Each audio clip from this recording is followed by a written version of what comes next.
Hi, everybody. This is Jim Cornette, pro wrestling legend, and you're listening to the Book in the Territory Unprofessional Wrestling Podcast. This is the artist formerly known as Daryl Van Horn, James Mitchell, the Sinister Minister, and I'm here to let you know I would rather slam my cock in a car door than to miss the dulcet tones of Hard Body Harper, my illegitimate son, on Booking the Territory podcast. Woo, Messi, this is professional wrestler Jimmy Valiant, the Boogie Woogie Man. Tell my people, my brothers and sisters, don't you dare miss Booking the Territory. Oh, yeah. This is a one-man gang. You're listening to Booking the Territory Pro Wrestling Podcast.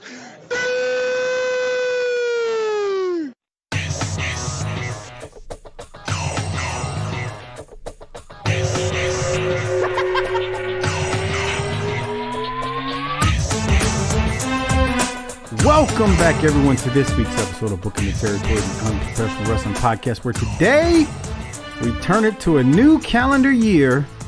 It's January 4th, 1992, WCW Saturday Night on TBS. Boy, we made it to 1992, and if you're listening to this on YouTube, hit like and subscribe and help us build up the YouTube channel.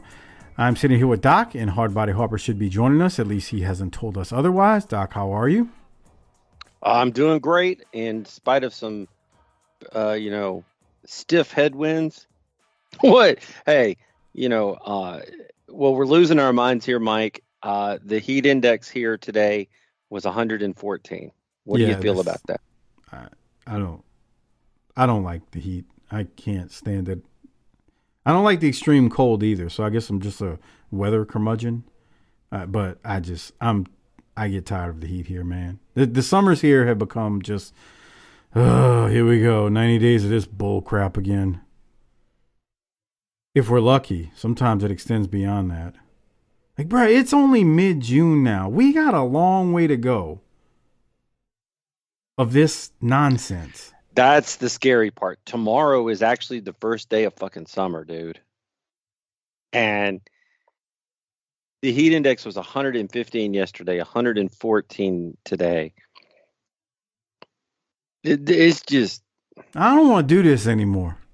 I don't want to do this, man. I can't. Not the podcast we're talking about. We're talking about the weather. I can't sit here and look 3-4 months out and keep doing this every day. I say this every summer. I'm tired of it. I'm tired of it. One thing I'm not tired of, though... Oh, go ahead. No, I want to know where your head is at on things you're not tired of, because you've been real sour lately. I'd like you to not bring in the workplace into this discussion, please. I think the shoe job's got you down, the heat's got you down, the lack of quality American football's got you down. I understand, but I just, I'm trying to pick you up a little bit. Okay. Well, speaking of things I'm not tired of, special shout out to our big time patron contributors monthly, Disrespectfully Classy, Marquis Blassie, Mike Childress, Joe Weiss, good old Justin. Thank you for your generous support on Patreon each and every month and for being the sponsors of this show. And then a couple of new patrons, Stephen K. Thanks for signing up. And I want to thank you again for sending me that firsthand account of the Heroes of Wrestling pay-per-view. You were there and you sent a very interesting email to us about that night. Jamie W. for becoming a Hall of Fame patron, and Dennis H. for re-upping for the year as an annual Patreon member.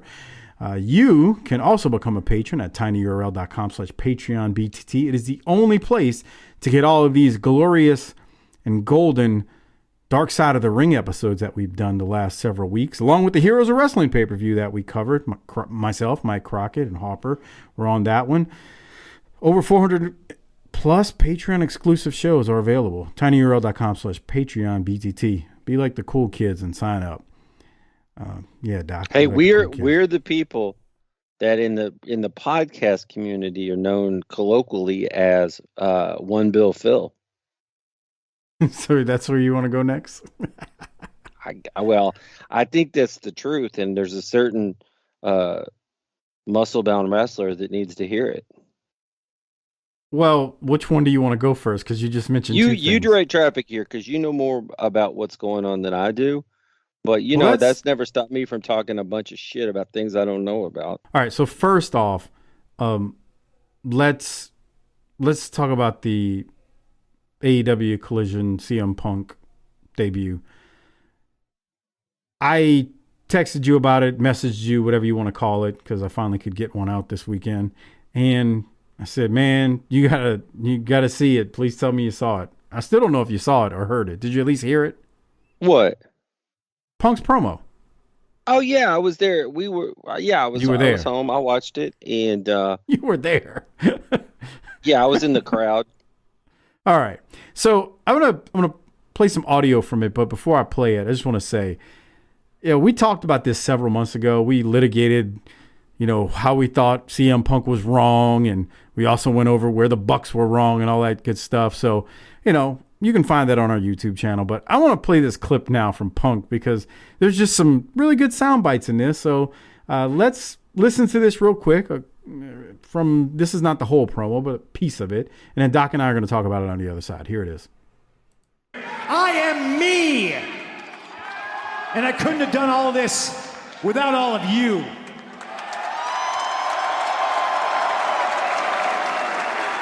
But it seems there's some people that hate me for the same reasons you all love me.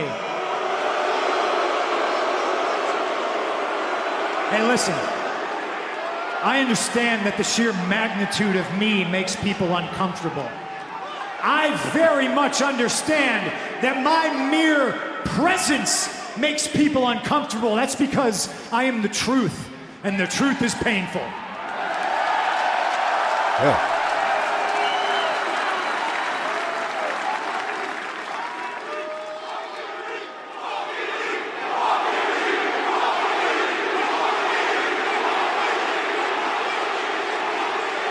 This sign right here says CM Punk is my hero. You can call me that. This sign here says Pepsi Phil. You can call me that. This sign here says CM Junk. You can call me that. Boo me, cheer me, love me, hate me. You all do it because you know I'm right. You can call me whatever you want. You know what David Zaslav calls me? Here we go. One Bill Phil. That's because I am the one true, genuine article in a business full of counterfeit bucks.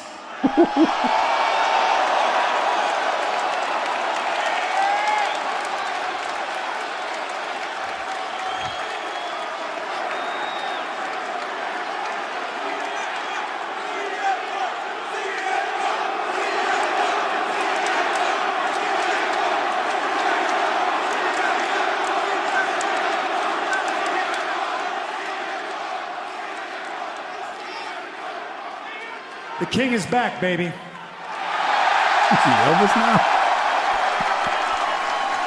And I do have a lot of things to get off my chest.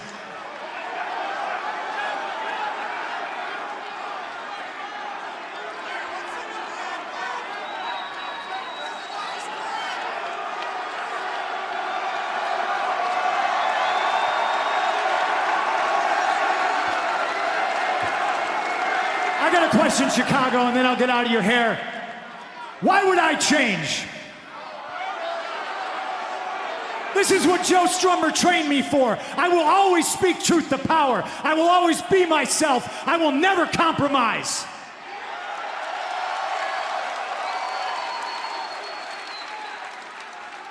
And there's the people that think that they are owed an apology.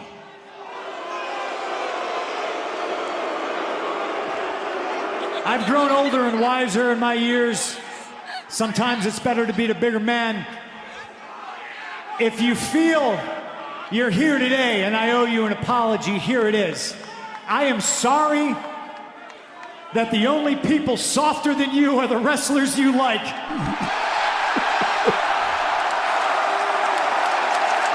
Tell me when I'm telling lies. All right, I had enough.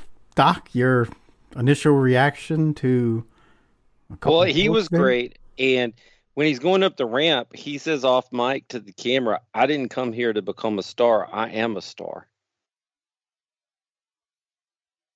Yeah, I didn't catch that part, but that's But here, Another but the thing I love about him is, like, I feel like the Bucks would grab you and go, please pay attention to us. Please pay attention to us.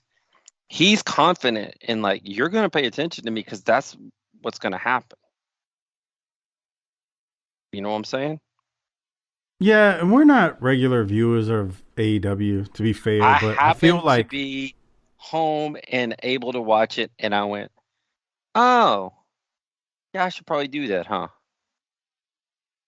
To be fair, I think with like Punk and AEW, it's like going to be like a Bret Hart Canada thing.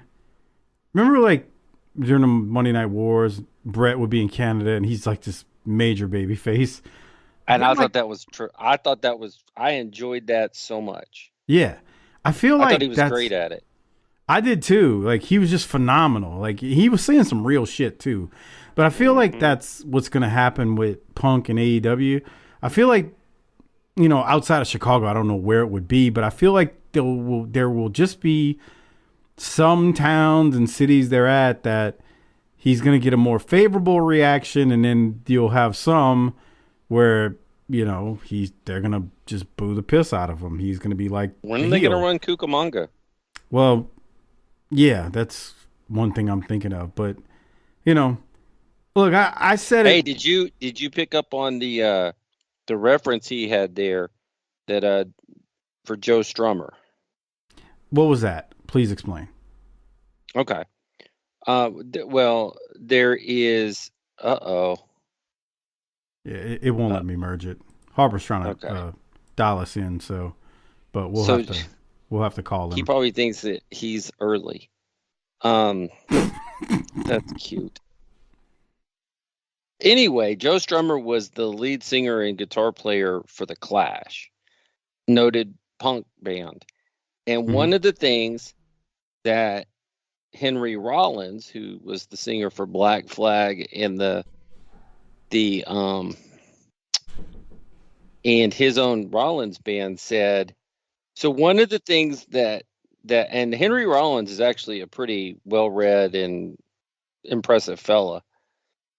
When Donald Trump got elected, and I'm just telling you what he said here, so everybody calm down. He said, okay, boys and girls, this is what Joe Strummer trained you for. Stand up to the man. This is if you're into punk rock, it's go time. So there's what CM Punk was alluding to there. Hey Harper, how you doing, buddy? Gotcha. Hey. What's up, man? How you doing? So what did he say? Well, we're just talking about CM Punk because we're excited that he's back. Yeah, we were talking about his promo in AEW Collision, and Doc, what was the name that Punk mentioned in the promo? Oh, Joe Strummer.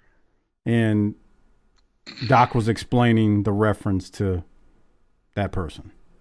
Yeah, my thing, it takes more than one guy, though. They got more than one guy. They got MJF. It takes more than two. Now you're in trouble. Yeah, you can't. No, just, I think they. My thing is this, dude. You can't just take Aaron Judge and fucking Verlander and put them on an Oakland A's, and they're also going to be a playoff team. It's not like that. Well, Mike, who has the most go-away heat in AEW, in your opinion? The Bucks. Is it really? I'm a little surprised by the that. The Bucks, the Omega, like I just can't watch it. It's just dumb. Yeah. See, I don't like those guys too much, but they're not the top for me. Who's the top? It's Moxley. Oh yeah, no, I wasn't even thinking about it. It's channel changer. Like, just he comes on. I'm like, the whole persona. I'm sure Moxley's an actual tough guy, but he carries himself like a fake tough guy. It's just like, this is just not good. And his promos aren't good. Not Steve Austin. Yeah, and I feel bad like talking about him because, you know. I don't know. Your buddy TGBL's fake Moxley has me rolling. Now, I've heard the clips on YouTube. That is hilarious. That fake Moxley is really good. But he does nothing for me. He doesn't move the needle. Like there's nothing about him that excites me. None of them move the needle except one guy, and that's the problem. And the problem is, bro, how old CM Punk? 40, what, 3? 2? Right, young. and he's injury prone because he has wear and tear, and he can't help that because 44. He's 44 and he has wear and tear that you can't avoid. And what if he blows out a fucking knee 6 months from now and he's like, dude, fuck this shit. I am hurting, because I guarantee you when he wakes up every day, he fucking hurts. And Okay, here's a question then. Mike, do you think that MJF goes to WWE when his contract's up? No. Okay. even if they offer him more money? I'm probably because I just don't want him to go there.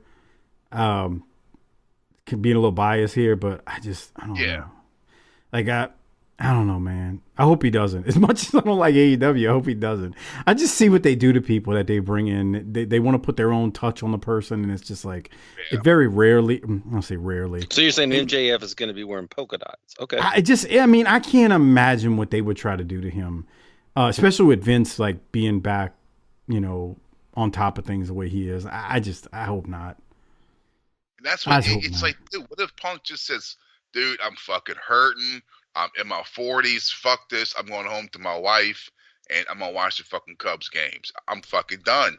Now, then what the fuck are they gonna do? He had every chance to do that with this last thing. Yeah, but I mean, he's in his early mid 40s. How long does he want to do this shit for? I think so. One, Harper's got a point. He's older, mid 40s. Right, he's not in his 20s or 30s and thinking, "Oh, maybe I'll do this, or maybe I'll go to fucking WrestleMania." Like, he's already done all that shit. There's so much money there for them to make if they just did a feud with him and FTR and the Bucks and Omega, and I just feel like there's so much money there that I wish they would just. You ain't lying, dude, bruh. Because everybody is working to it. Not to be indie wrestling, but it's the most indie wrestling shit ever. Yes, it's so true. Listen to the man, people. Harper knows, and I know. Like, yes, we've done indies, and we were nobodies. Well, I'll speak for myself. Harper's not a nobody. I'm a nobody. I was a nobody. But the drama behind the scenes in indie wrestling is spectacularly just terrible. And those guys would never work together because of egos on the indies. And I'm just like, you have a national platform. You all can make so much money with this petty shit going on. And dude, that would fucking turn the goddamn needle, bro. That would turn the fucking tide. I'm with you because I know I am aware. Because he's, because they're the fucking top dog, and it's that Mean Girl shit, bruh.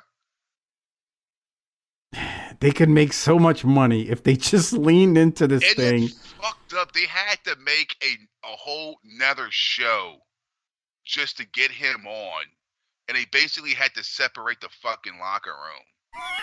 It's just to pacify just remember, for 2.5 years, we heard how what a paradise it was. Oh God, it sounds like. How many times did we come on here and hear that, and Mike's like, "Look, there ain't no locker room with wrestlers in it that's ever been peaceful. So cut that shit." Dude, I think Cody fucking hit the road. Bruh, I remember saying it at the very beginning when I would hear all them dudes talking about they were singing Kumbaya in the back together. I'm like, look, man, I've never been at that level, never claimed to even be even close to that level. But I have been in a ton of wrestling locker rooms, and there is so much drama and childish bullshit that you can't even begin to imagine. Think about your workplace and some of the drama and bullcrap, but also throw in the fact that in wrestling, it's nothing but egos and just extreme egos and these dudes who think they're better than what they are. And you will see so much crap on the indies.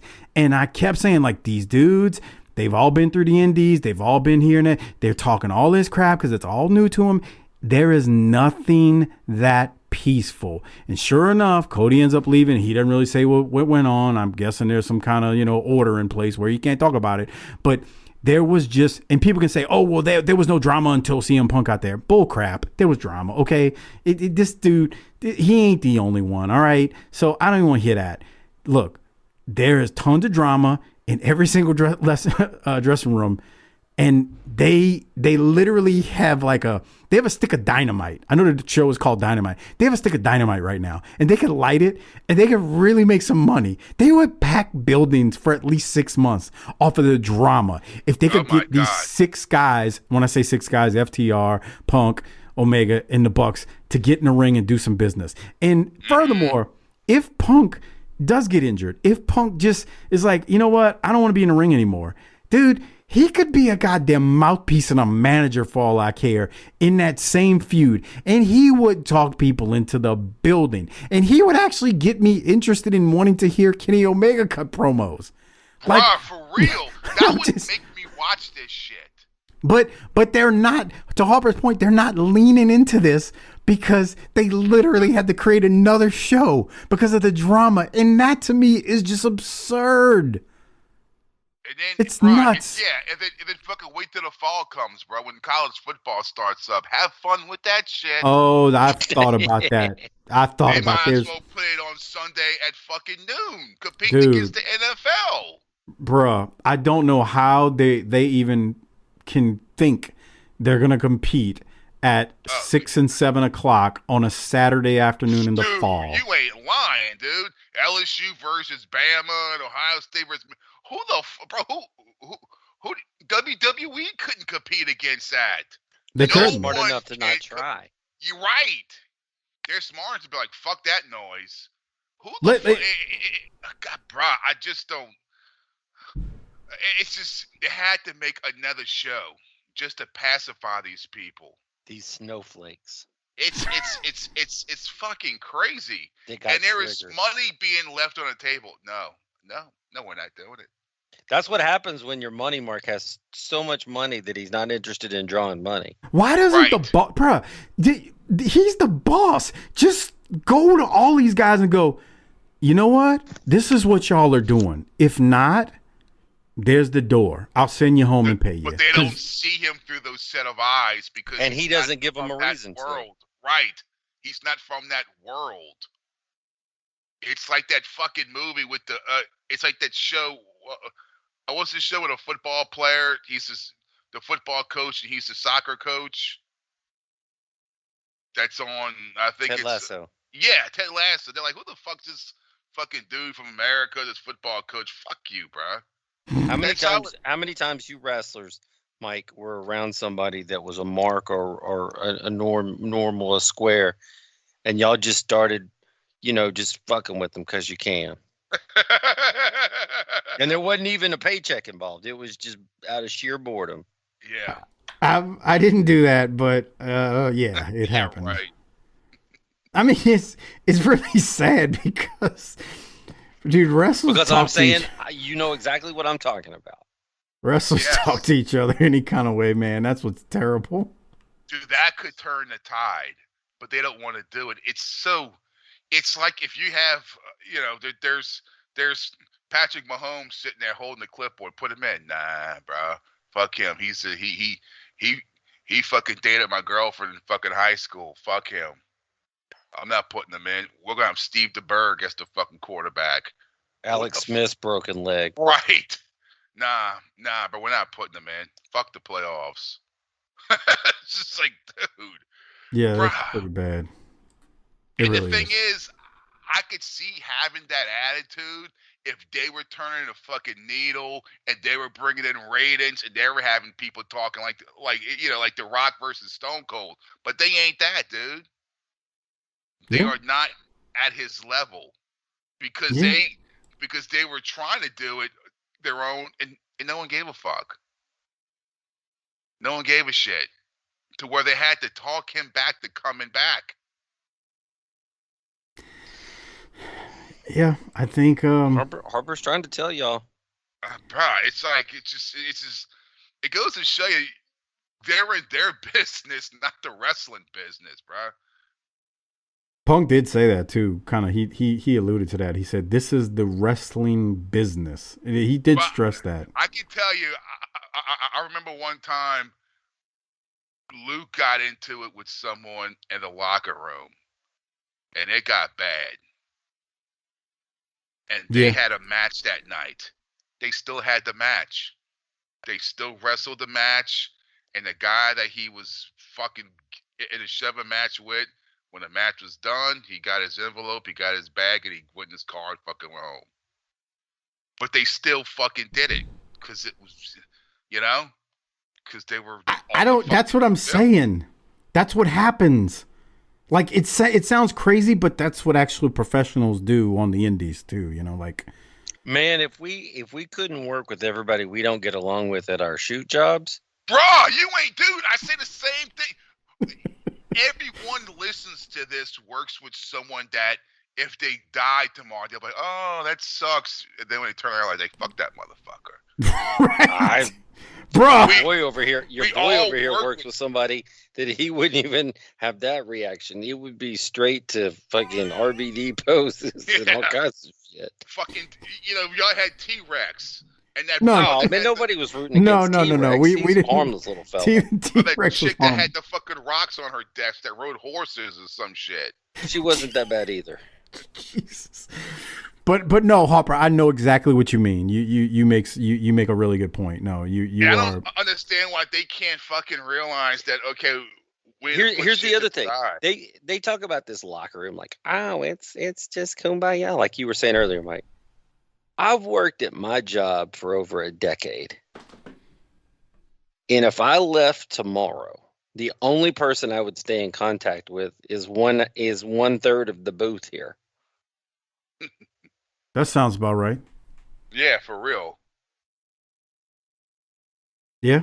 100%. I get in the ring with them every day for 9-10 hours at a stretch, and we try to make some money. But then, I'm gonna clock out. I just don't get it, bro. It's just they're fucking up. Now, hey Harper, I got a question for you. You told me one time, I think, that you were a big fan of the wrestler Ryback. Is that correct? Yeah, I went to high school with him. Okay. He's full of shit. He's lying, but okay. He blocked for you at Delgado State? Yeah. Fins up, dog. Dolphins.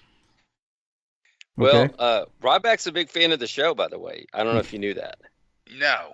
He's not a big fan of the show. Oh, okay. All right, let me give some background here since Doc is having fun.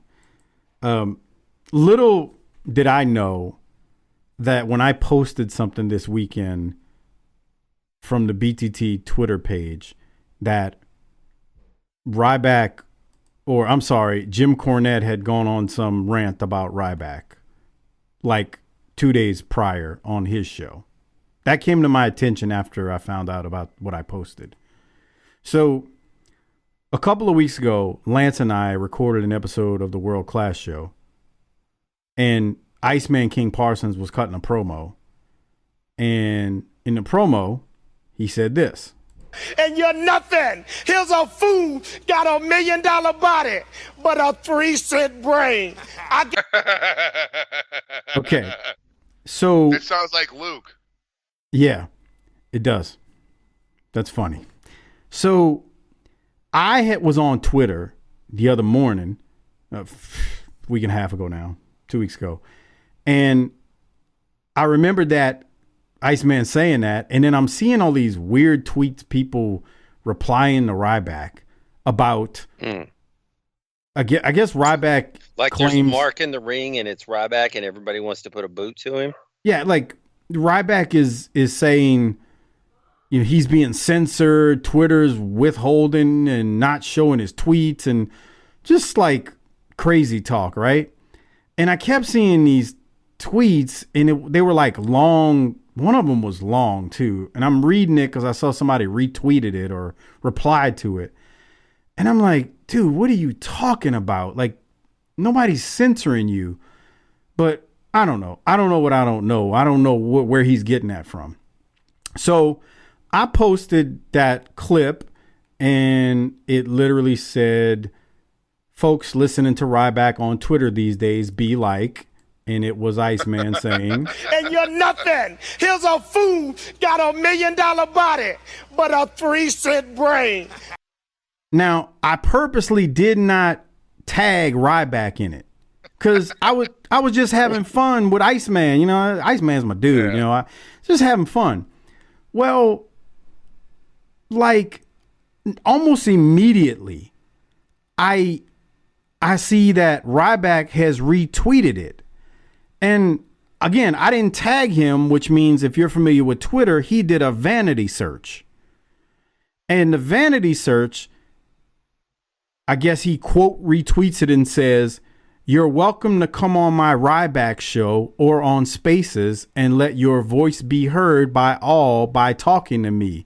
You're in podcasting, so let's see where you're at with everything live." And he capitalizes live. Talking about, so what's a vanity search to begin with? A vanity search means what he did was in the search bar on Twitter, he just searched his name. And when you do that, it'll show all the tweets that your name Luke is does in. That. No. Another meathead does it. I'm shocked. No, right? Luke's got a thing where, like, whenever his name gets mentioned on the internet, he gets a notification from like a website or Jesus Christ. That's what he has, Mike. Yeah. So that must be what Ryback has. But yeah, that's what he's spending all that WWE money on. So that's a vanity search. So, and I point out the vanity search because hold on. The same kind of guys that do vanity searches about themselves or have website services to point this out to them seem like prime candidates for calf implant surgery. Or just craziness. Like, why are you? Your boy vanity? has one. I would tell him. I've known him long enough to say, dude. Manages that for him and lets him know. No, Luke does it to see if some website posts something about, you know, when he's doing a Rock TV show or Heels, and see if his name gets mentioned in something. Well, I'm not interested in going on Ryback's show. Ryback. Why not? First off, and this is really gonna sound like I'm being a prick here, okay? Well, we know that. Oh no.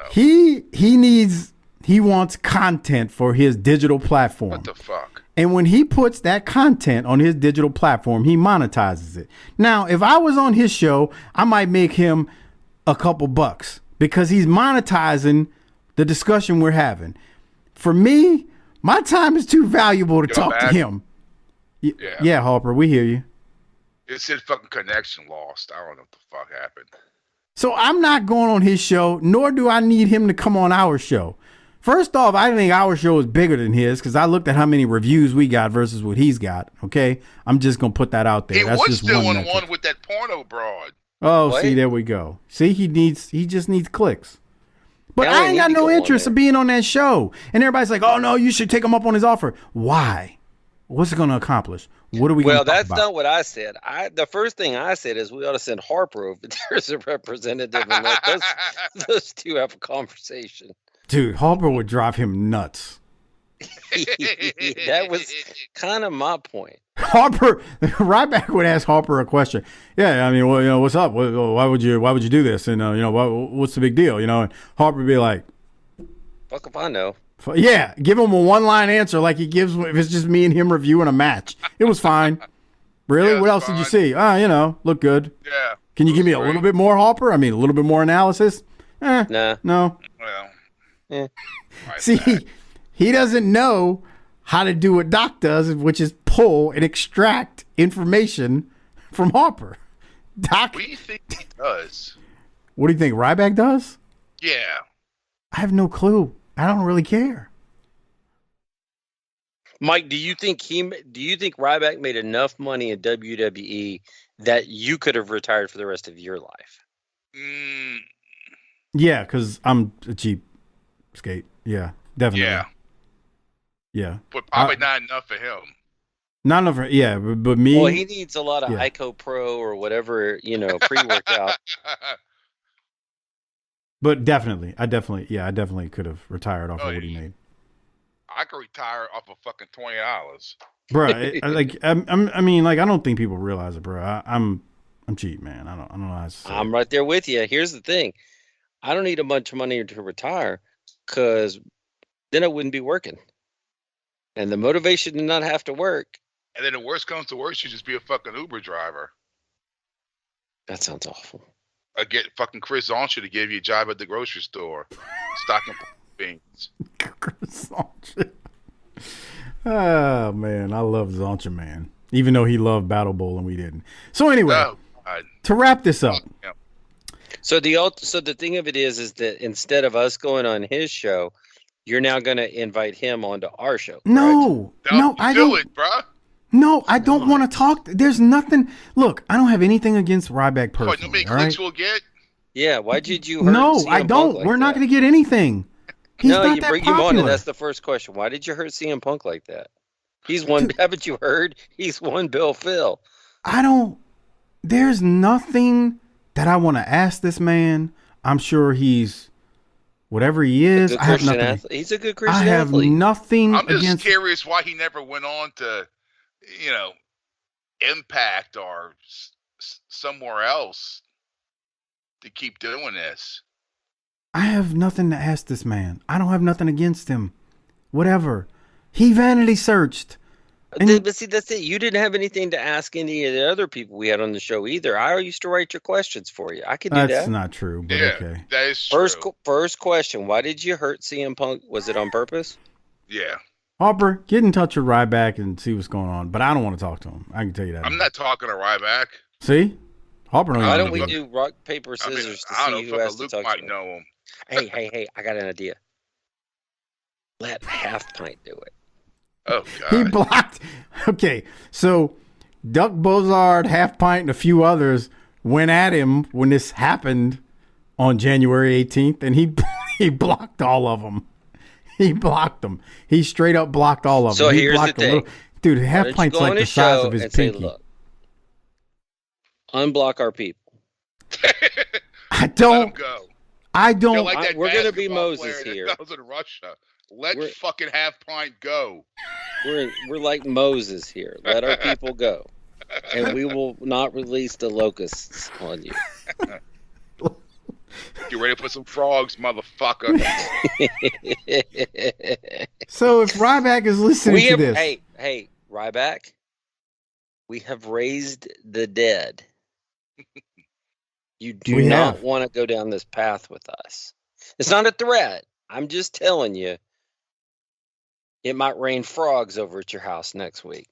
I don't have time to talk to Ryback. I'm sorry. I'm not talking to Ryback. But you got time to talk to Lance about remember the time Iceman farted and Chris Adams smelled it in his auditorium on July 4th, 1985, and fucking Von Erich fucking wrecked his motorcycle and he said, shit, you got time for that, Mike? It's true. Now, Harper, I hate to point something out to you.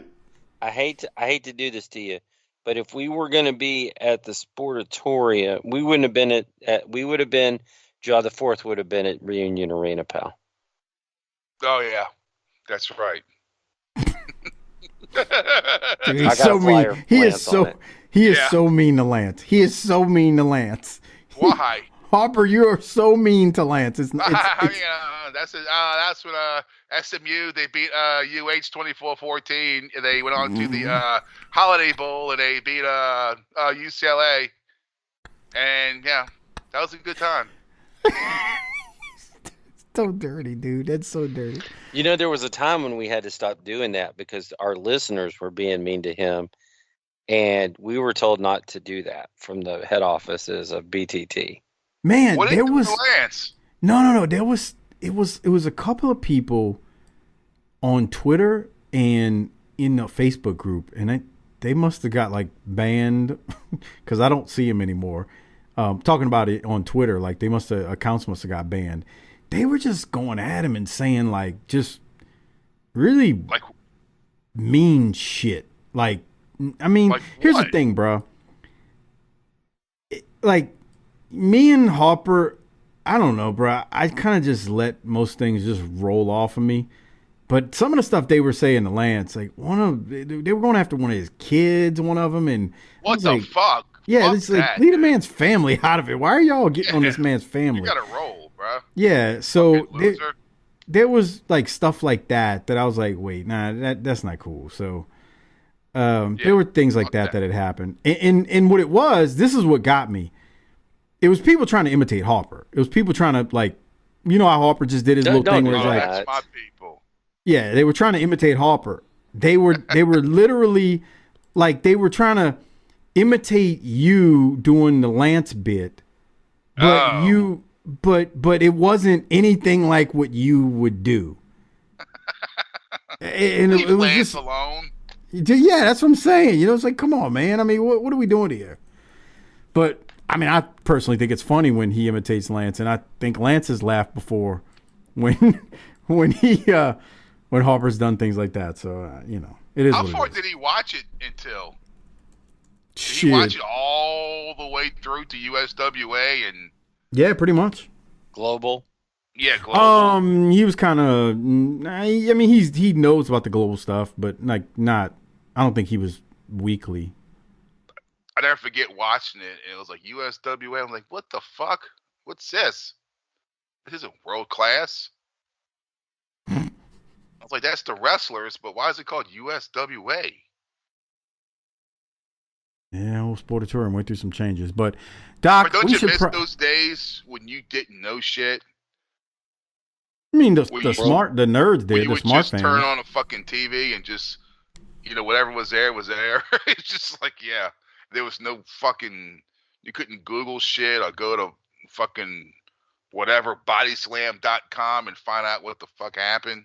Yeah, you had to have a subscription to like the Observer or something. Yeah, fuck, bro. I miss could those afford days, that. bro. Yeah. You would just enjoy something and then you'll go, with your fucking day. Now they Not gotta anymore. dissect everything. And then they We gotta gotta dissect. They fucking like we about dissect. to, like we about to dissect this. Yeah. This episode. I know, but I think do you understand the premise of this show? But it's like that with fucking everything. Yeah, he's right. Movies, TV, sports, and I mean, fuck, we all do it. I mean, I do it too. Hey. I ain't gonna lie. Some people get carried away with it, in my opinion. But yeah, you think? Get a fucking life. Speaking of dissecting, we are going to now dissect the very first episode of 1992. This is WCW Saturday Night on TBS from January the 4th of 1992. This show was taped, and again, wait for it when I say it, back on December the 16th, 1991. Now, so what we're about to review, this was the second half of the taping on December the 16th. But since we took a couple of weeks to do Starrcade, it, throws the timeline out of whack in terms of the show. Now, in real time, this wouldn't have aired 3 weeks after. This would have aired the next Saturday night from the last one we did before we did Starrcade. So it's really not as out of whack in times as it may seem. It's just that we kind of took a hiatus for 2 weeks as we did Starrcade. So there's that. Jim Ross breaks down what we'll see today. We see some clips of the Dangerous Alliance attacking Marcus Bagwell and Sting. Again, we reviewed that several weeks ago. In short, Sting gets beat down and has the Rude Awakening put on him on the stage. They whoop Sting, handcuff him to the barricade. They beat him down. And then coming out of that replay, we're going to get a promo from Paulie Dangerously and Rick Rude. Doc, since we haven't seen that clip in several weeks, did you have anything from the replay of all of that? Seems like a long time ago. It was quite some time ago. It feels like Starrcade wasn't attached to this at all. And Starrcade cooled this off, maybe. I don't know. Right, it hasn't felt like Starrcade was attached to this for years. Are you fucking kidding me? Part of it's because of how we reviewed it, too, where we haven't talked about this for 3 weeks because we stopped for 2 weeks to do Starrcade. I mean, that is part of it. in my opinion. They had a nice little angle. Too bad they didn't use their pay-per-view. Well, let's go now to a promo from Paulie and Rick Rude. Again, ladies and gentlemen, in this broadcast, we will have comments from Sting, but it's been 7 days now, and your thoughts.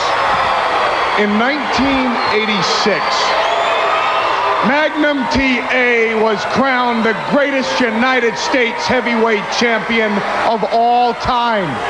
Because you see, the U.S. title has not only a history of greatness, but a legacy of tragedy. Magnum TA, not by design, by accident, met with tragedy.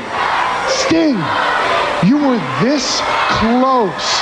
You were this close from waking up every morning like Magnum TA, looking in the mirror and saying, what if? What if, you see, Sting, the next time you step into the ring with Ravishing Rick Rude, it will not be over when you're laying in a pool of blood. It will not be over when the ambulance comes in. It will not be over when a little Stinger looks up with tears in his eyes and says, please, Ravishing Rick Rude, don't hurt Sting anymore. It will be over, Sting, when you wake up every single morning for the rest of your life just like Magnum TA. And you look into the mirror, a shadow of your former self, and you say, what if? What if?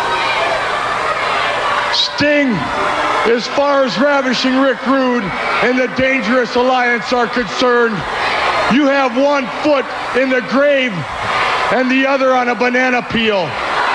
You will never feel the weight of the United States Heavyweight Championship belt around your waist again. As for you, Ricky Steamboat, what kind of man are you who tries to physically intimidate a woman? Not just any woman, but my woman. Steamboat, there's two things in life you just don't do.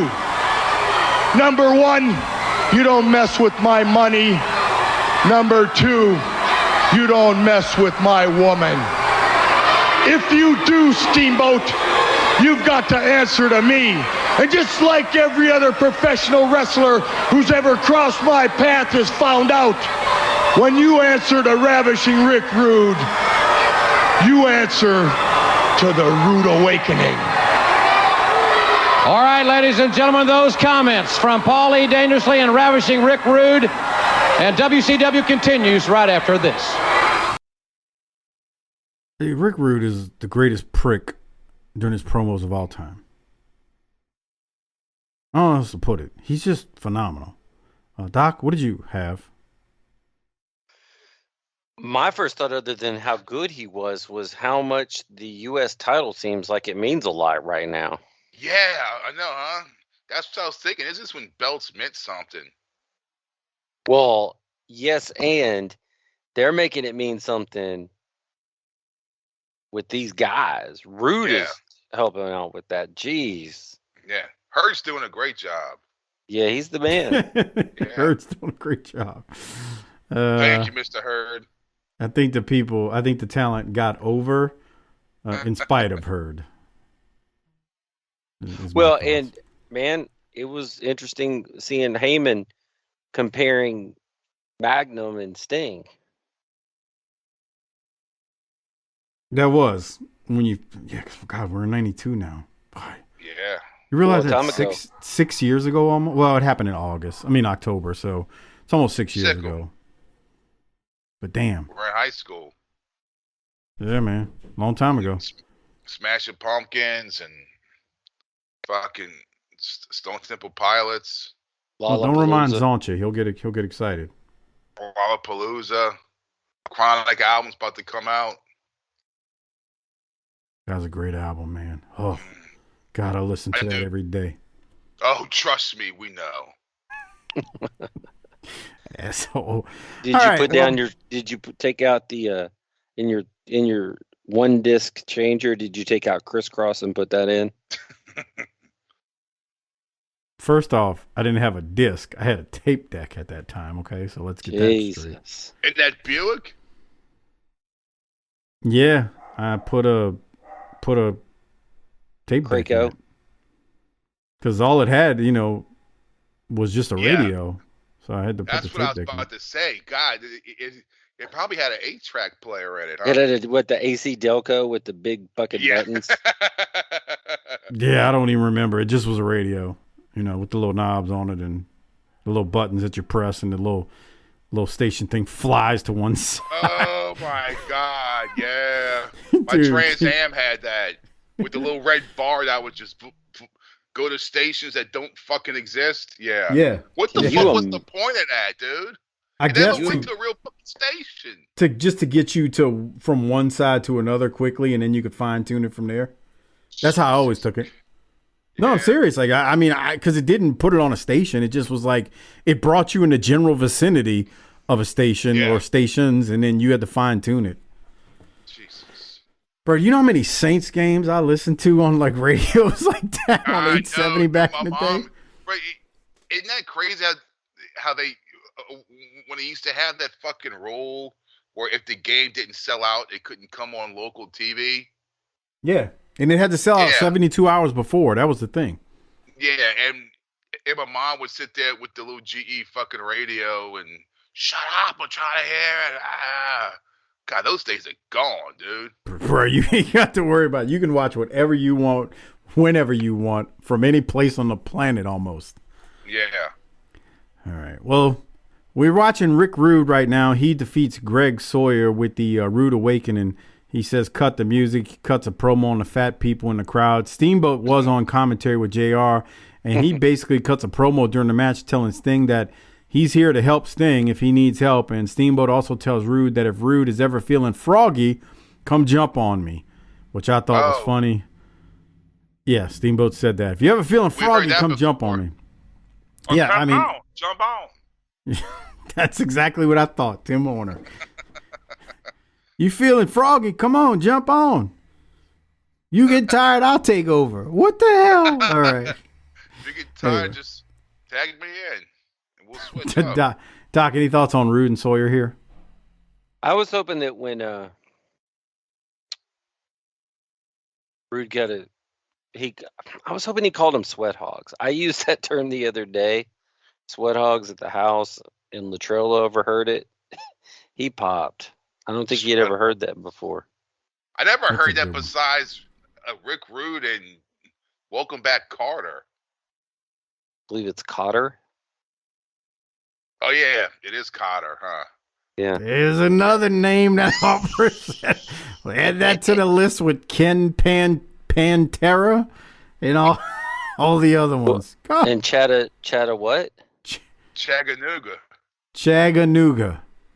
That's it. The Chattanooga Choo Choo.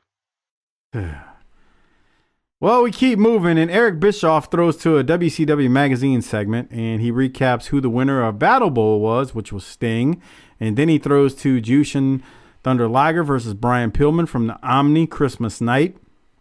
The title change there. This is when Liger defeated Pillman for the WCW light heavyweight title. That match actually went about 16 minutes, but we only see like 2 minutes of it, though. And that was that. Any other thoughts on this recap that they show here, Doc?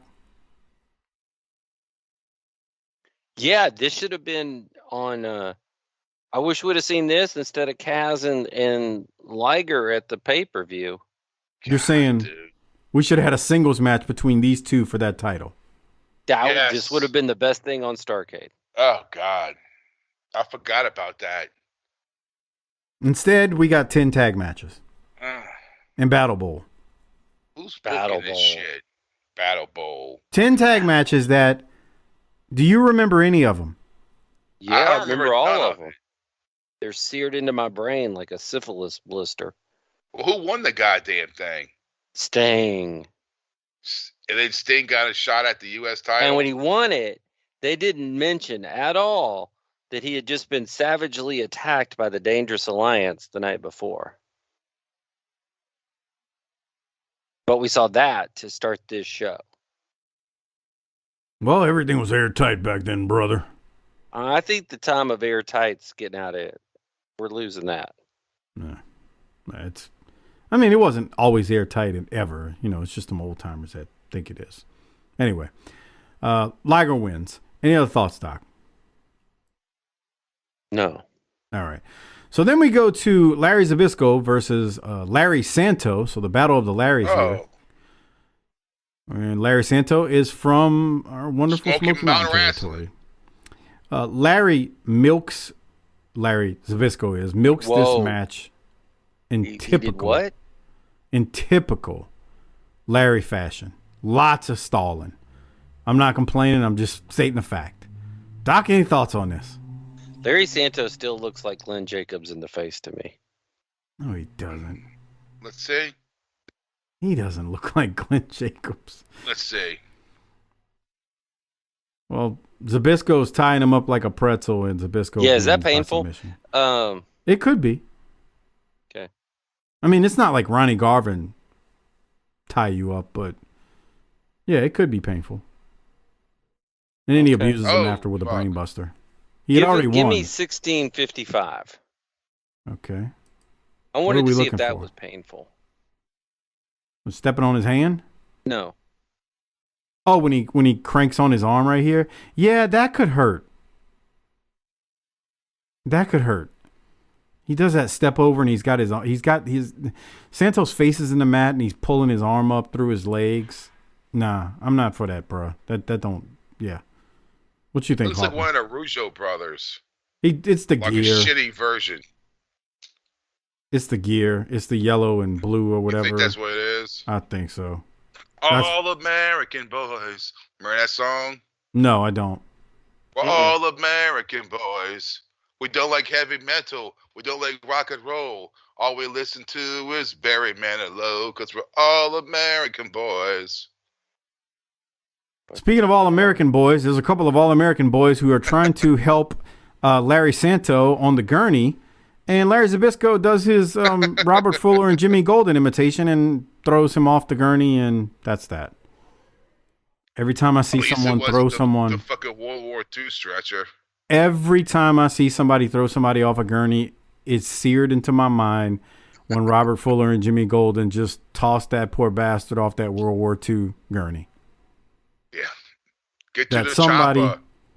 Had in their home in the Smoky Mountains and they brought it to the building. Dude, I was thinking about that today. I'm thinking they were probably like, well, my uncle, he was a medic in the Air National Guard. He's got an old stretcher back in the shed. We could probably use that. I love that he does the Gomer Powell voice for that. Oh, man. Doc, did somebody emailed me today and said that Corny talked about Margie on his show. Have you heard that? He did. Yeah. He did? He did, and he said that it was kind of more of a shoot than anything else. Like he's like, sure looked like a goddamn shoot. That chick was probably like, what the fuck is makeup? He goes, I asked her what she did for a living, and she said I weigh garbage. I said, go with that. Say that. I think Tommy Noe told me that. I think he told me that when he was on the show years ago. He goes, so basically we have Margie being Margie and Tammy being Tammy, and it kind of just worked out. You know what's funny about that is I remember Harper when we were talking about the Tammy's tips, and Harper's, I don't remember the exact words, but he goes, bruh, this chick is real. And he's like, I don't mean a real person. I mean, she's a real, like Smoky Mountain person. Like, there's nothing fake. She's like, you know when people were like, bruh, do aliens exist? Yeah, that's a real alien. No, Margie is a real Smoky Mountain woman. Like, what you see is real. Nothing is fake about that. Like, I just remember Harper saying that's not an act. She is what you see. He said that when they kicked her down the hill, she just kept rolling, and they kept rolling the camera. Hilarious. Dude, I never forget. She had the bucket of greasy chicken. Bro, they fed into that stereotype. That woman. Oh my God. Oh boy. What's wrong with us? I don't know, man. That poor woman. What's wrong with them?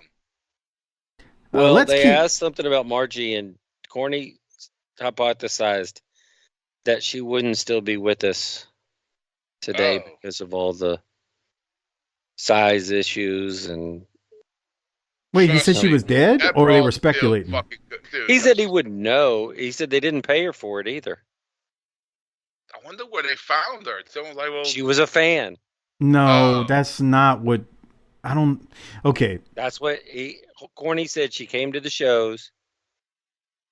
We asked her, and we didn't pay her.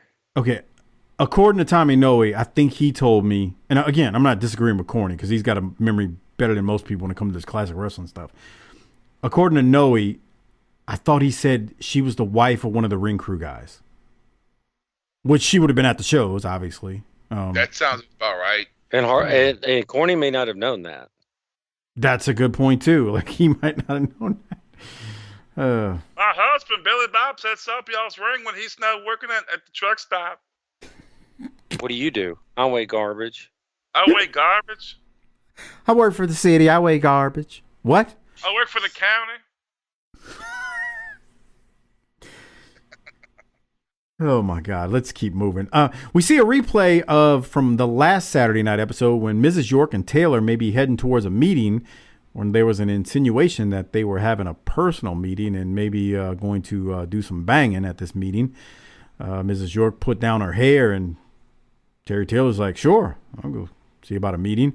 And then we go to a match. It is Terrence Taylor versus Terry Bronson. So as of now, he's still in the York Foundation. JR says, "I want to know." Hold on. We're about to come up to my timestamp at 25:22. Watch the enhancement talent here get after it. Watch this. What's he going to do? We're going to have to wait and see on the video version. Can you just tell us? No, right here. Oh, fuck. There you go.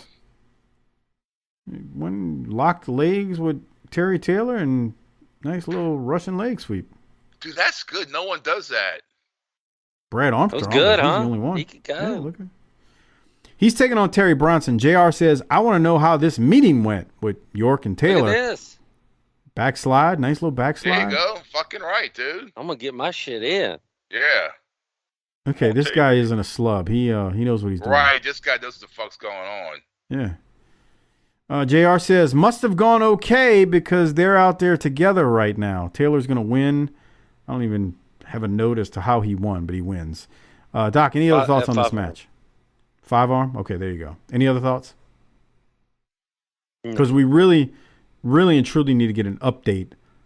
No, it's not a 5-arm. He does the splash off the top rope. That's what I said. No, you said 5-arm. I said a 5 splash. All right. Let's go now to an update. Let's find out what's going on with Taylor and York. And ladies and gentlemen, last week when we left you with these two individuals, they were getting ready to have a big meeting. And I'd like to know, and I'm sure the fans here would know, how did that meeting go? Oh, Mr. Ross, that was the most successful meeting the York Foundation has ever had. The York Foundation's happy, Mr. Taylor's happy, and right now I could probably speak for Mr. Taylor and tell you exactly what he's thinking and his decision, but I'm not. I'm going to let him do that himself. Well, thank you, Miss York. It was a great meeting. Champagne was perfect. Caviar was great. Hey, everything was great at the meeting. But I made my decision. My decision is I don't need the York Foundation. I don't need a computer. I darn sure don't need any of you. And this thing right here cost me a lot of victories. Instead of doing what I do best, and that's wrestling, I waited for this to give me the answer. This is what I think of the computer, and this is what I think of the York Foundation. I'm on my own. Do you have any comments to make, Miss York? Well, apparently not. Terrence Taylor, no longer a member of the York Foundation. Any comments? She's speechless and will be back with Heavy Metal Van Hammer. I'm sorry, right after this. Well, is he sorry about Van Hammer or sorry to Miss York? Both. So York seemed like she thought everything was going to be okay, and Taylor said he's happy, and evidently he says he had some caviar and champagne, and he even got a little tonsils, got a little stank on his hang low, and told her, "I'm done with you." What the come on? What? Stank on his hang low. You never heard that before? No. Y'all never heard that one? Where would Harper and I be that we would have heard such trash? Oh, come on. I've said that before on this show. He got some stank on his hang low. Yeah.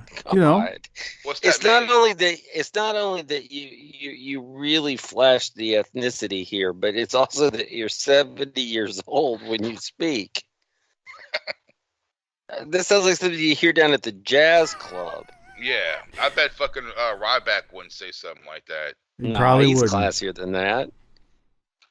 Yeah, He would yell, "Feed me more." Yeah, that's real classy. Yeah, he got a little stank on his hang low. And then he told her he was done with her. What is that, from Weird Science? No, I've heard that. I don't remember where I first heard that from. It was many years ago. I watched that. We watched it Friday night. We got to do a patron show on that at some Weird point. Science. Boy, That show was ridiculously bad and great all in one. they should love that F word. They sure did. Wait. In the bar scene? Oh my The God. bar scene. Are they you said, 60? Drink it. How old are you? Drink it. Drink it. What's this, sir? You mean on Drink the it. telephone. Explain it to me. Harper's imitating Anthony Michael Hall. It's great. See, this is why we got to do. If not a whole patron show What's on he it. mean on the telephone? What does boy mean on the Explain telephone? it to- Would you like to hear the example for stink on your hang low from Urban Dictionary? Oh, no. dear God. Yes, please, because Paulie is taking on Van Hammer. Paul Lee, I'm sorry. is Yo, taking on man. Van Hammer. Yo, man, I'm going to go get me some stank on the hang low. Don't rape the sheep while I'm out. Huh? Don't rape the sheep. Yeah. No. Don't associate that with that saying Come that I on. said. No, What it that- says. that's Stop saying terrible. that word. Well, the stank on the hang low just means you got a little bit. I mean, Yeah. we're human You got some beings. stink on your dick. Yeah, 2 consenting adults, and he got some Yeah. stank on his hang low. Can you give 3508 audio? Van Hammer and Paul Lee, yes. Cactus Jack is on commentary with Jim Ross, and Cactus threatens to hurt Van Hammer permanently. 3508, you said. Was that right? Yeah. All right. Well, I'm at 35 here. Let's see what's going on. To the face top and all the way down the aisle, all the way down the rampway. Fans will be back right after this. Oh, I'm sorry. It was 3308. Mm-hmm. Couldn't read my writing. Can't read your writing, huh? Here it is. I have been ending careers since long before you first lip synced your words. I'm a career ender, and it's time that you understand that I'm playing around no more. What exactly were we listening for? He said he called Van Hammer a lip syncer. Well, I mean, he doesn't play guitar. When was Milli so- Vanilli? When was Milli Vanilli? Yeah. 89, huh, Harper? What year is this? 92? That was 91 because I think I was in middle school. I was in the 8th grade when that happened. We got to So be that must past have been that, huh? 91. Okay. Now you're going to make me Google it. Google it, Mike. Nah, it had to be before 91. No. Well, the album... Okay, maybe 90. Because I know I think it was 89.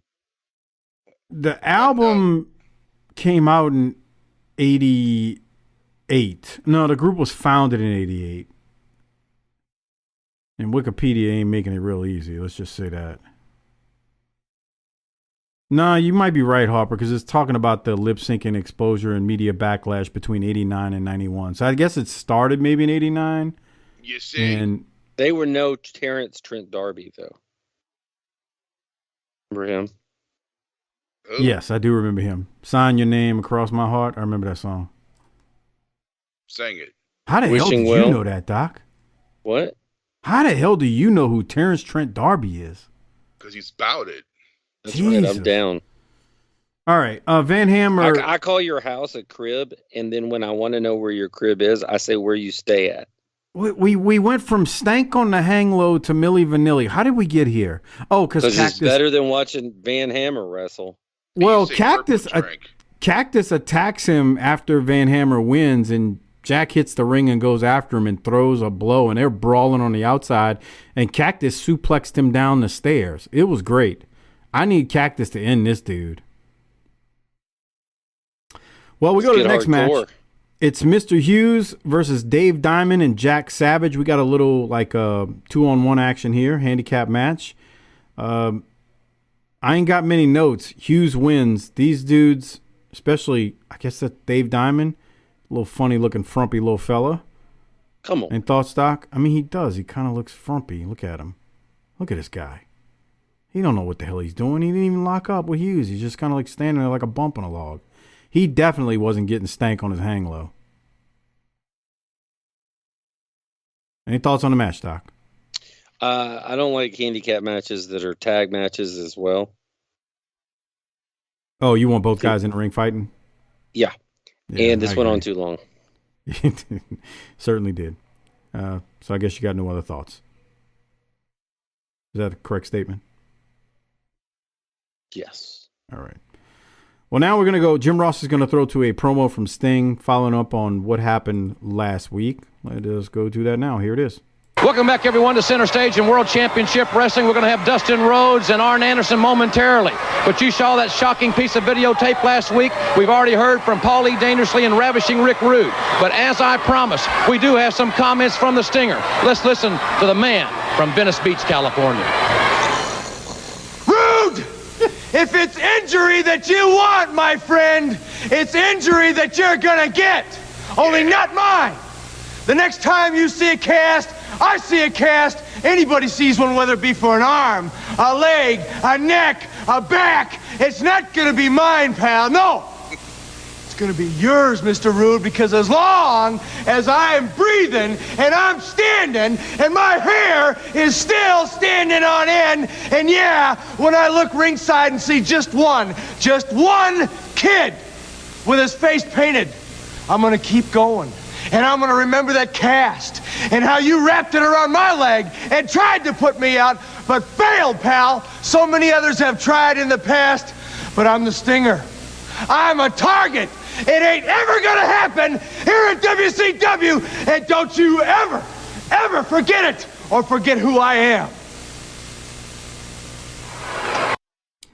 Yeah. I like Sting a lot. I just there's nothing in his promos usually that his make neck, me want to watch. His back, his pussy, and his crack. What the the hell is wrong with you?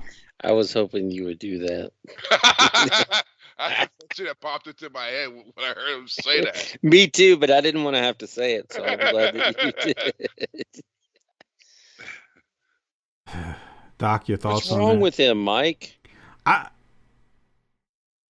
Bruh, I like What's Sting. causing all this? First of all, Sting looks like candy corn with that face paint. Oh, it's the background and everything on it. Bullshit, all the colors. dude. It's the face, Doc. You know what? He's Yes. right. Right here, he's got Look. candy corn colors on his face. Yeah, exactly. Good black, yellow, and fucking orange. That's fucking candy corn, bruh. I don't think candy corn has black. What the fuck?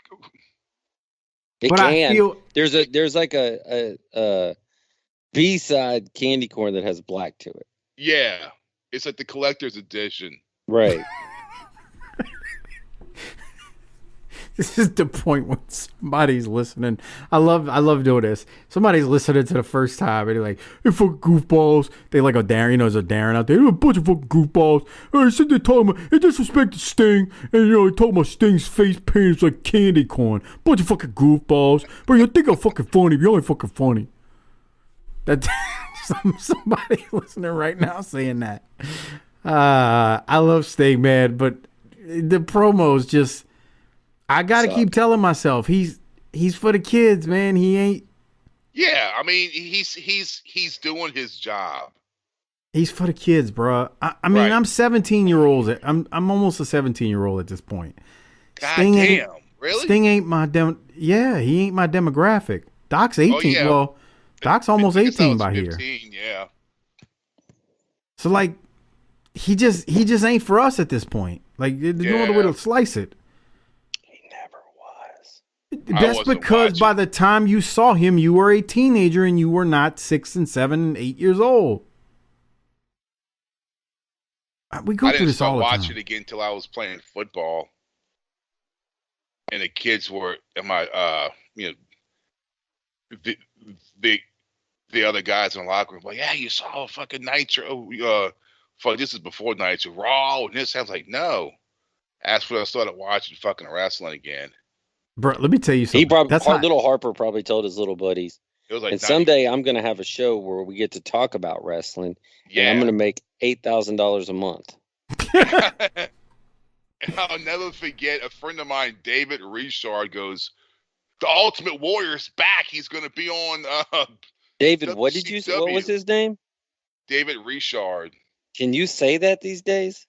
Richard? It's his name, Richard. It's a popular name in Louisiana, Richard. Yeah, that's real popular. Yeah, like I thought maybe it was. You should change it to Special. Oh, come on. No, that's like the name Smith or Johnson. Like right. Richard is like very popular in South Louisiana. And he's like, yeah, the Ultimate Warrior is going to be on WCW. And I'm like, what? No shit. And I turn it on, and it's fucking Renegade. Boy, you must have been shocked. And they fucking worked everybody. When he goes, I got the ultimate solution to your problem. Like, oh, it's the Ultimate Warrior. It was fucking Renegade. I was like, these fucking assholes. The gig is up. They finally found me. Bruh, I remember the first time I saw him, I was like, who is this Dollar Tree General Dollar Store 5-nickel store Ultimate Warrior? It was the first thing I thought. We're going to paint an R on your face. It's going to be great. Yeah. Why is it backwards? Don't worry about that. Get out there. All right. Well, we know that Doc hates Sting. Jim Ross does mention that at the next Clash, which is coming up soon, it will be Sting and Steamboat versus Rude and Steve Austin, because we got to do multi-man stuff for whatever reason. I hate when they do that, but we'll talk about it when we get there. And then we go to close out the show, the last 17 minutes of the show, we got Arn Anderson versus Dustin Rhodes. And they legit give them the last 17 minutes of this episode to do their thing. And these two put their working boots on and had a really good Saturday night match that beat anything that was on Starrcade. Doc, what are your thoughts? JR says that Arn weighs 255. How much do you think he really weighs? 230. I was going to say 220. He ain't 250. I can tell you that much. No, he looks good. Way. He does. Yeah, he doesn't look bad at all. I was just like, man, he's trim. Slow start. They were, they were feeling each other out. How come nobody does leg scissors anymore? I always wonder how come no one does the leg scissors and then they go for the leg that to the hold. I was watching that on the dark side of the ring. I watched the Graham one, and he did it. I was like, "Damn, that looks great." It's just, it sucks no one does this shit anymore, and it looks so good. Too busy doing 16 super kicks before the lockup. I just don't get it. It's like I'm watching those old clips on them, like, dude, that looks fucking good. That looks fucking great. How come no one does this anymore? And it's right here for the world to fucking see. If I see it, we gotta get our super kicks in before the lockup, Harper. Yeah, fuck a super kick, bro. There's nothing super about a super kick. It's like Boogie, nothing about you. It's like porno star. It doesn't exist. If you're doing porn, then you're not a star. That's why you're doing porn, because you're not a fucking star. Wow. Harper's taking us to church again this week. Fuck. Any thoughts on that analogy right there, Doc? No, but at some point, JR says he never remembers a group of wrestlers that are hated like the Dangerous Alliance. We're just going to forget that the Four Horsemen existed? Well, I mean, I know JR How about knows the who Rat Horsemen. Pack? How about them? I mean, he's got to sell what's currently going on. I don't blame him. Right, man. Were the Rat Pack more hated than the Dangerous Alliance, Mike? They were pretty damn hated. Because, I mean, Hacksaw, you had Hacksaw, Bourne, and DiBiase. They were pretty damn hated. We hated them. And DiBiase was real devious, and Duggan put the gorilla suit on and got involved and came out of nowhere. So, yeah, I mean, they were hated. But the thing was, they weren't hated on the same national scale as the Horsemen were in their prime. The first I know people like to talk about the different versions of Horsemen and which one's their favorite. The thing about it is, that first version, like, when they weren't, at least to us back then, cool yet, when they were really hated, they hadn't reached, Four Horsemen coolness yet. But they were devious, man. They were breaking legs and arms, and like that first version is just, it's hard to like translate that for somebody who wasn't around for it. So not on a big time scale. I mean, because you got that Superstation behind you with TBS pushing these badass horsemen. So no, they weren't as bad. But the Dangerous Alliance, the problem is not as many people are watching now, Doc, and you know that. The Dangerous Alliance is probably the most underrated faction in history. Oh, definitely. Oh, yeah, for real. Oh, we got Deep State Harper. He must have hit his cord. Harper, don't touch your cord. You went Deep State. This is great. Yeah, well, I mean, you just hit your Harper, man. You hit your cord, bro. I mean, come on, bro. But they are the most easily underrated faction. The talent they have is just, it's, sometimes I go, this isn't fair. But it was WCW in 91, so in 92, so I guess it is. I mean, Harper, do you think they're the most underrated? Yes, definitely. I mean, everyone involved in this faction is fucking top of the line guys. Who's the weak link of the Dangerous Alliance? I shouldn't say weak link. Who is the weakest of the bunch, in your opinion? Well, Larry's gone, right? Well, no, he's still with the Alliance right now. Okay, I guess I would have to pick Larry because of age, but that's the only reason. And that's my same pick. What about you, Doc? Yeah. And it's not disrespectful to Larry. It's just he's older. Like you can't, he's Larry Zbyszko in 1992 now. So you look at those other guys and you're like, Jesus Christ, they're just all stars. And some of them become Steve Austin. We know what he ends up being. But anyway, what else you have from this match, Doc? I thought these guys worked their asses off. Yeah, I thought it was interesting to watch Arn sell the body part, because usually they're the ones working the body part. 56-10. What are we looking for here? He does the spine buster. Do you need audio from it? I should ask. No. Okay. But he doesn't catch him with all of it, which I like. He must have already caught him because they're already on the ground, so hold on. Yeah, maybe so. So, he came out the corner with him. I think Dustin's just a big, tall bastard, and he couldn't really. I mean, he's lifted him. Weird there. Oh yeah, it looked fine. That was the Hogan cell when he would start shaking. Remember that? Yeah. Harper, you just went Deep State, and it's great. Oh, but you're starting to overdo it a little bit. Don't touch the cord, because we figured out a couple of weeks ago after we were off air, Harper accidentally hits his cord, and that's what's causing Deep State Harper. For everybody who thinks we're pressing, shit keeps coming on to update. And I just X out, and fuck you. We like that for this shit. No, you shouldn't be paying for Skype. That's no, so I don't. no. It's something like when I just get on the fucking computer. Oh yeah, you definitely should. No, I mean you might need to update from time to time different things, but nothing you should have to pay for. Yeah, I'm like scared because I'm afraid to click on it because it's like, oh wait, fucking Microsoft Words, I got to pay for this shit. Nah, yeah, you don't want to do that. You don't need that. Yeah, fuck those motherfuckers. What the fuck am I typing that I'm gonna print out on this goddamn computer? Oh, come on, Harper. You're being a little disrespectful. You're being a little disrespectful to Microsoft. Oh. I can't even get it out. All right, Doc. Any other thoughts before I work towards the finish of this match?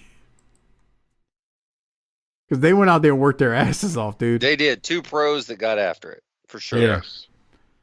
So Paulie at one point, they're near the ropes, and Paulie hits Dustin with the phone in the back of the head. So that's the first thing that happens. Dustin is eventually going to end up firing up. He goes for a pin. Dustin then gets a sleeper, and then he ends up hitting Arn with a bulldog. Dustin then has Arn pinned for more than a 3 count, but Paulie is distracting the ref. Meanwhile, Bobby Eaton decides to come out of nowhere. He drops the Alabama Jam. When Arn goes for the pin, Dustin kicks out. Steamboat runs in, tells the ref what happened. Jim Ross says, "Fans, we're out of time, but we will show you this in its entirety tomorrow night on the main event." Well, I have access to the main event, so I looked it up, and I watched the finish. So Steamboat and Eaton are fighting after we go off air because they were just involved. Arn and Dustin continue to go at it in the ring. Austin comes out. Now he's double teaming Steamboat with Eaton. Wyndham comes out to help out because basically all of the Dangerous Alliance are now out there. Ron Simmons hits the ring. The ref finally throws out the match. Arn is DQ'd, and that's how this thing will eventually end since they had to go off air. Kind of wish we'd have saw the end of it. I thought the crowd was into this, and they got everybody involved, so I guess that was good if you want to look at it that way. But we don't really get resolution. It's just Arn is DQ'd, and that is how they went off air. So on that note, we need to rate it, hand out a Rolex or 2 or a Toot Toot Award, and I'm willing to bet that this gets a better rating than Starrcade would have ever gotten. Would you agree, Doc? I think so. So let's go ahead and rate it first, Doc. What are you going to rate it? This was a hell of a match. Yeah, when you get 17 minutes of a 1 hour episode. Well, technically it was an hour and a half with commercials. But yeah. Well, and it's also damn near a third of the show. Yeah, it really is. And this wasn't Starrcade, which we've done for the last 2 weeks. So I'm going to say B+. Yeah, I'm going to give it the same thing, B+. Harper, you didn't watch it, but based on the review, what are you giving? I'm going to give it an A. It's only a fucking hour. Harper, you know what you got to do, Harper? I mean, come on, bro. You got the damn cord. You keep hitting the shit. You sound like a fucking moron, deep state and stuff. These idiots over here, Doc and Mike, I mean, they think the shit's funny, bro. But I got to tell you, bro, it ain't fucking funny, bro. It's really lame, bro. You know what I'm saying? So, yeah, that's how I'm feeling.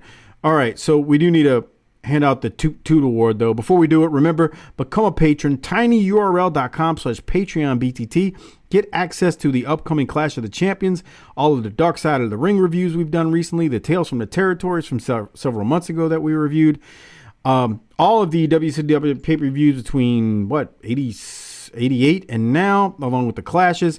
tinyurl.com/PatreonBTT. Get access to the NWA Power shows with the Transformer Sparks and the Little Fella Half Pint, and the ECW shows with Mike Prue, JV, and Rick Beebe.